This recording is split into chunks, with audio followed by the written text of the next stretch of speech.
ಓಂ ಸೂರ್ಯಾಯ ಶಾಂತಾಯ ಸರ್ವರೋಗ ನಿವಾರಣೆ ಆಯುರಾರೋಗ್ಯ Aishwaryam ದೇಹಿದೇವ ಜಗತ್ಪತಯೇ TV9 digital ವಾಹಿನಿಯ ಸೂರ್ಯಗ್ರಹಣ ರಾಶಿ ಭವಿಷ್ಯ ಕಾರ್ಯಕ್ರಮಕ್ಕೆ ಸುಸ್ವಾಗತವನ್ನು ಕೋರುತ್ತಾ ಸೂರ್ಯಗ್ರಹಣ ಸಂಭವಿಸ್ತಾ ಇದೆ. ವರ್ಷದಲ್ಲಿ ಅನೇಕ 4 ರಿಂದ 5 ಗ್ರಹಣಗಳು ಸಂಭವಿಸಿದ್ರು. ಕೆಲವು ನಮಗೆ ಗೋಚಾರ ಇರುತ್ತೆ, ಕೆಲವು ನಮಗೆ ಗೋಚಾರ ಇರೋದಿಲ್ಲ. ಆ ರೀತಿಯಲ್ಲಿ ನೋಡಕ್ಕೆ ಹೋದಾಗ ಈ ಒಂದು ಸೂರ್ಯಗ್ರಹಣ ತಾರೀಕು 21/9/2025 ಭಾನುವಾರ ಅಮಾವಾಸ್ಯೆ ಇರತಕ್ಕಂತಹ ವಿಶೇಷವಾದ, ಯಾಕೆಂದರೆ ಸೂರ್ಯಗ್ರಹಣ ಸಂಭವಿಸೋದೇ ಅಮಾವಾಸ್ಯೆಯ ಕಾಲದಲ್ಲಿ.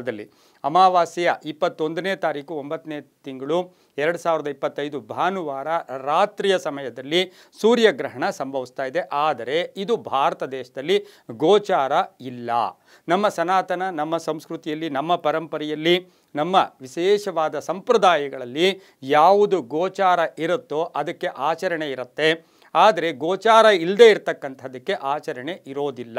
ಆದರೆ ಒಂದು ನಮ್ಮ ಸಂಪ್ರದಾಯದಲ್ಲಿ ಏನು, ಜಗತ್ತಿಗೆಲ್ಲವೂ ಕೂಡ ಜಗದ ಚಕ್ಷು ಆಗಿರ್ತಕ್ಕಂಥ ಸೂರ್ಯ ಭಗವಾನರು ಜಗತ್ತಿಗೆಲ್ಲ ಒಬ್ಬರೇ ಆಗಿರ್ತಕ್ಕಂಥವ್ರು ಆಗಿದ್ದು, ಈ ಸೂರ್ಯಗ್ರಹಣ ಸಂಭವಿಸ್ತಾ ಇರತಕ್ಕಂಥ ಸಂದರ್ಭದಲ್ಲಿ ಎಲ್ಲಿ ಗೋಚಾರ ಇರೋದಿಲ್ವೋ ಅಲ್ಲಿ 50% 50% ಅದರ ಪ್ರಭಾವ ಇರುತ್ತೆ. ಎಲ್ಲಿ ಗೋಚಾರ ಇರುತ್ತೋ ಅಲ್ಲಿ 100% ಅದರ ಪ್ರಭಾವ ಇರ್ತಕ್ಕಂಥದ್ದು ಕೂಡ ಆಗಿರುತ್ತೆ. ಪ್ರಭಾವ ಒಂದು ಅಷ್ಟೋ ಇಷ್ಟೋ ಅದರ ಮೇಲೆ ಆಗ್ತಕ್ಕಂತಹ ಸಾಧ್ಯತೆಗಳು ಕೂಡ ಇರುತ್ತೆ.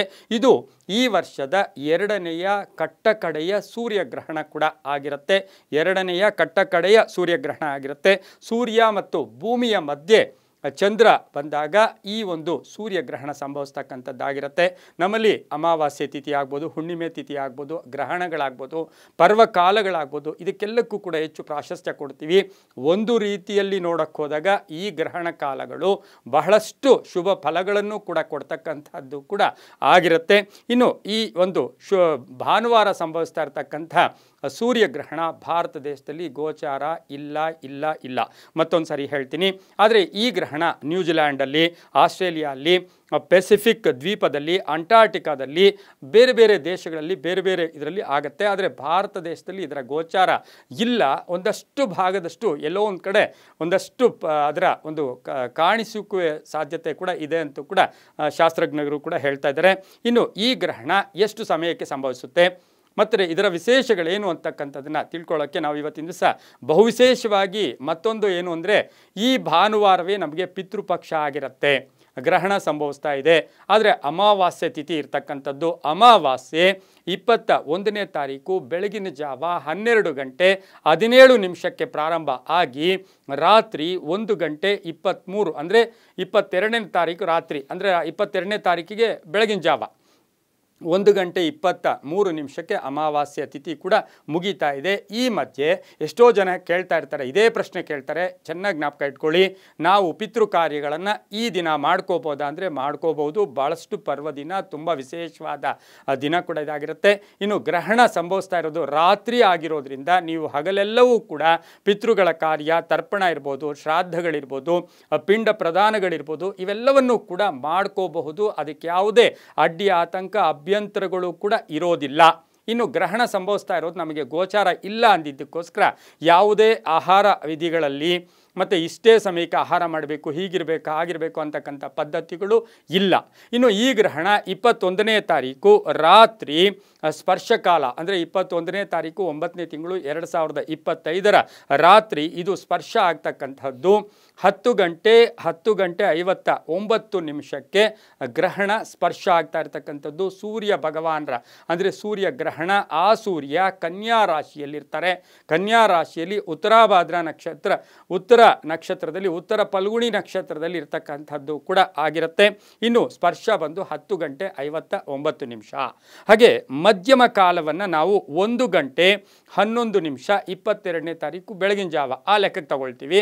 ಹಾಗಾಗಿ ಇದು ಮಧ್ಯಮ ಕಾಲ 1:11. ಇನ್ನು ಮೋಕ್ಷ ಕಾಲ ಪರಿಪೂರ್ಣವಾಗಿ ಗ್ರಹಣ ಬಿಡ್ತಕ್ಕಂಥದ್ದು 3:23 ಆಗಿರುತ್ತೆ. ಹಾಗಾಗಿ ಇದು ಗೋಚಾರ ಇಲ್ಲ.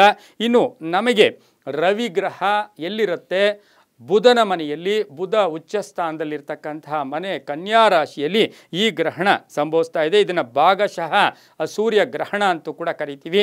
ಇನ್ನು ಸೂರ್ಯ ಗ್ರಹಣ ಕಾಲದಲ್ಲಿ ಜಪ ಮಾಡ್ಕೊಳ್ಳೋದು, ತಪ ಮಾಡ್ಕೊಳ್ಳೋದು, ಹಾಗೆ ಜಪ ಮಾಡ್ಕೊಳ್ಳೋದು, ಒಳ್ಳೆಯ ಸಂಕಲ್ಪಗಳು ಮಾಡ್ಕೊಳ್ಳೋದು. ಯಾಕೆಂದರೆ ನಿಮಗೆ ಗೊತ್ತಿರ್ಬೋದು, ಆರೋಗ್ಯಂ ಭಾಸ್ಕರಾದಿಚ್ಛೇತ್, ಆರೋಗ್ಯ ಕೊಡ್ತಕ್ಕಂಥವನೇ ಭಾಸ್ಕರ, ಶ್ರೇಯಸ್ ಕೊಡ್ತಕ್ಕಂಥವನು ಭಾಸ್ಕರ, ಕೀರ್ತಿ ಪ್ರತಿಷ್ಠೆಗಳನ್ನು ಕೊಡ್ತಕ್ಕಂಥವನು ಭಾಸ್ಕರ.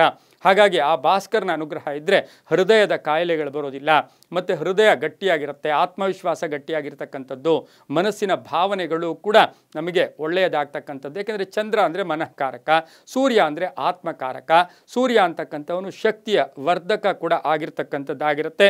ಹಾಗಾಗಿ ಇದು ಅಮಾವಾಸ್ಯೆ, ಪರಿಪೂರ್ಣ ಅಮಾವಾಸ್ಯೆ ಇರತಕ್ಕಂಥ ಒಂದು ದಿನ ಕೂಡ ಇದಾಗಿರುತ್ತೆ. ಹಾಗಾಗಿ ಪಿತೃಪಕ್ಷಗಳ ಜೊತೆಗೆ ಈ ಒಂದು ಗ್ರಹಣ ಸಂಭವಿಸ್ತಾ ಇರ್ತಕ್ಕಂಥ ಆ ಕಾಲದಲ್ಲಿ ಇಲ್ಲಿ ಯಾವುದೇ ಗ್ರಹಣ ಸಂಭವಿಸಿದ್ರು ಕೂಡ ಬಹುಶಃ ಎಲ್ಲರಿಗೂ ಹೇಳ್ತಕ್ಕಂಥದ್ದೇನು, ಬುದ್ಧಿಮಾಂದ್ಯರಿರ್ಬೋದು, ಹಾಗೆ ಪುಟ್ಟ ಮಕ್ಕಳಿರ್ಬೋದು, ವೃದ್ಧರಿರ್ಬೋದು, ಅನಾರೋಗ್ಯ ಪೀಡಿತರಿರ್ಬೋದು, ಗರ್ಭಿಣಿಯರಿರ್ಬೋದು, ಇವರು ಯಾವುದೇ ಗ್ರಹಣ ಗೋಚಾರ ಇರಲಿ ಇಲ್ಲದೆ ಹೋಗಲಿ, ಆ ಗ್ರಹಣ ಸಂಭವಿಸ್ತಾ ಇರ್ತಕ್ಕಂಥ ಆ ಸಮಯಕ್ಕೆ ತಕ್ಕ ಹಾಗೆ ಇವರು ಯಾವುದೇ ಪ್ರಯಾಣ ಮಾಡಬಾರ್ದು, ಯಾವುದೇ ಆಹಾರ ಸೇವನೆ ಮಾಡಬಾರ್ದು, ಸ್ವಲ್ಪ ಗುಪ್ತವಾಗಿರಬೇಕು, ಹಾಗೆ ಒಂದು ಸ್ವಲ್ಪ ಪ್ರಾರ್ಥನಾದಿಗಳನ್ನು ಮಾಡ್ಕೋಬೇಕು, ಮತ್ತು ದೇವರ ಸ್ಮರಣೆಯನ್ನು ಮಾಡಿಕೊಂಡಾಗ ತುಂಬಾ ಒಳ್ಳೆಯದಾಗತ್ತೆ. ನಮಗೆ ಗೊತ್ತು, ಗ್ರಹಣ ಅಂದಾಗ ಇಲ್ಲಿ ಗ್ರಹಣಗಳು ಸಂಭವಿಸ್ತಾ ಇರ್ತಕ್ಕಂಥ ಸಂದರ್ಭದಲ್ಲಿ ಸೂರ್ಯ ಚಂದ್ರರಿಗೆ ಒಂದೆಷ್ಟು ಕಂಟಕಗಳಿರ್ತಕ್ಕಂಥ ಸಂದರ್ಭದಲ್ಲಿ ಅವರ ಹೆಸರಿನಲ್ಲಿ ಪ್ರಾರ್ಥನೆ ಮಾಡೋಕ್ಕೆ ಹೋದಾಗ ನಮಗೂ ಕೂಡ ಬಹಳಷ್ಟು ಶುಭ ಆಗ್ತಕ್ಕಂಥ ಸಾಧ್ಯತೆ ಕೂಡ ಇರುತ್ತೆ. ಇನ್ನು ಈ ಗ್ರಹಣದ ಪ್ರಭಾವ ನೋಡೋಕ್ಕೆ ಹೋದಾಗ ಸೂರ್ಯ ಗ್ರಹಣ ಕನ್ಯಾ ರಾಶಿಯಲ್ಲಿ ಸಂಭವಿಸ್ತಾ ಇದ್ದು ನೇರವಾಗಿ ಶನಿಯ ದೃಷ್ಟಿ ಇರ್ತಕ್ಕಂಥದ್ದಾಗಿರೋದ್ರಿಂದ ದೇಶದಲ್ಲಿ ಒಂದಷ್ಟು ಮಾನಸಿಕವಾಗಿ ಜನರಿಗೆ ಒಂದು ಅಹಂ ಬರ್ತಕ್ಕಂಥದ್ದು, ನಾನು ಅಂತಕ್ಕಂಥ ಭಾವನೆ ಬರ್ತಕ್ಕಂಥದ್ದು, ತುಂಬ ಶ್ರೀಮಂತಿಕೆಯಿಂದ ಮೆರೀತಾ ಇರ್ತಕ್ಕಂಥ ಎಷ್ಟೋ ಜನರಿಗೆ ಒಂದಷ್ಟು ಆಕಸ್ಮಿಕ ಕಂಟಕಗಳೆದುರಾಗ್ತಕ್ಕಂಥದ್ದು, ಕೆಲವು ರಾಜಕೀಯ ವ್ಯಕ್ತಿಗಳಿಗೆ ಅಧಿಕಾರದಲ್ಲಿ ಒಂದಷ್ಟು ದೋಷಗಳು ಬರ್ತಕ್ಕಂಥದ್ದು, ಅಧಿಕಾರದಲ್ಲಿರ್ತಕ್ಕಂಥವರಿಗೆ ಆ ಒಂದು ಸ್ಥಾನ ಪಲ್ಲಟ ಆಗ್ತಕ್ಕಂತಹ ಒಂದು ಸಾಧ್ಯತೆ ಇರುತ್ತೆ. ಇನ್ನು ಆರೋಗ್ಯದ ವಿಚಾರದಲ್ಲಿ ನೋಡೋಕೆ ಹೋದಾಗ ಇದು ಕನ್ಯಾ ರಾಶಿಯಲ್ಲಿ ಸೂರ್ಯನ ಗ್ರಹಣ ಸಂಭವಿಸ್ತಾ ಇರ್ತಕ್ಕಂಥ ಸಂದರ್ಭಕ್ಕೆ ಅನುಸಾರವಾಗಿ ನೋಡೋಕೆ ಹೋದಾಗ ದೇಶದ ಪಶ್ಚಿಮ ಭಾಗದಲ್ಲಿ ಒಂದಷ್ಟು ಅನಾರೋಗ್ಯಗಳು ಕೂಡ ಕಾಡ್ತಕ್ಕಂಥ ಸಾಧ್ಯತೆ ಇರುತ್ತೆ. ಇನ್ನು ತುಂಬ ಅಧಿಕಾರ ಹಂಬಲಿಸ್ತಾ ಇರ್ತಕ್ಕಂಥವ್ರಿಗೂ ಕೂಡ ಅಷ್ಟೊಂದು ಶುಭಕಾರಕ ಗ್ರಹಣ ಕೂಡ ಇದಾಗಿರೋದಿಲ್ಲ.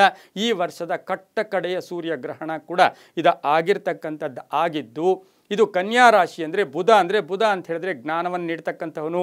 ಆ ಬುಧ ಗ್ರಹ ಸೂರ್ಯನ ಜೊತೆಯಲ್ಲಿದ್ದಾಗ ಆತನಿಗೆ ಅಷ್ಟು ಶಕ್ತಿ ಕೂಡ ಇರೋದಿಲ್ಲ, ನಿಶಕ್ತನಾಗಿ ಕೂಡ ಇರ್ತಾನೆ. ಇದೆಲ್ಲವನ್ನು ಗಮನಿಸಿ ನಾವು ನೋಡೋಕೆ ಹೋದಾಗ ನಮ್ಮ ಸನಾತನ ಸಂಸ್ಕೃತಿ, ನಮ್ಮ ಪರಂಪರೆಗಳಲ್ಲಿ ನಾವು ಈ ಗ್ರಹಣಗಳಿಗೆ ಹೆಚ್ಚು ಪ್ರಾಶಸ್ತ್ಯ ಕೊಡ್ತಾ ಇರತಕ್ಕಂಥ ಸಂದರ್ಭದಲ್ಲಿ ನಾವು ಇನ್ನು 22ನೇ ತಾರೀಕಿಗೆ ಬಂದಾಗ ಶರನ್ನವರಾತ್ರಿ ಪ್ರಾರಂಭ ಆಗ್ತಾ ಇದೆ.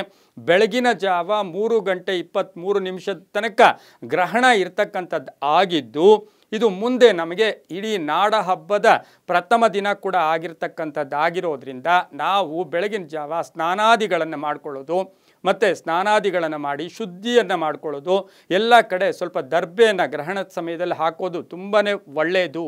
ಆದರೆ ಗ್ರಹಣ ಗೋಚಾರ ಇಲ್ಲ, ದರ್ಬೆ ಯಾಕೆ ಹಾಕ್ತೀರಾ ಅಂತೀರಾ. ಆದರೆ ಗ್ರಹಣ ಗೋಚಾರ ಇಲ್ಲದೆ ಇದ್ದರೂ ಕೂಡ ಮಾರನೆಯ ದಿನ ಶರನ್ನವರಾತ್ರಿ ಆಗಿರೋದ್ರಿಂದ ಒಂದಷ್ಟು ದರ್ಬೆಗಳನ್ನು ಮೊದಲೇ ಮನೆಯಲ್ಲಿ ಎಲ್ಲ ಕಡೆ ಹಾಕ್ಕೊಂಡಿರೋದ್ರಿಂದ ಬಹಳಷ್ಟು ಶುಭ ಕೂಡ ಆಗತ್ತೆ.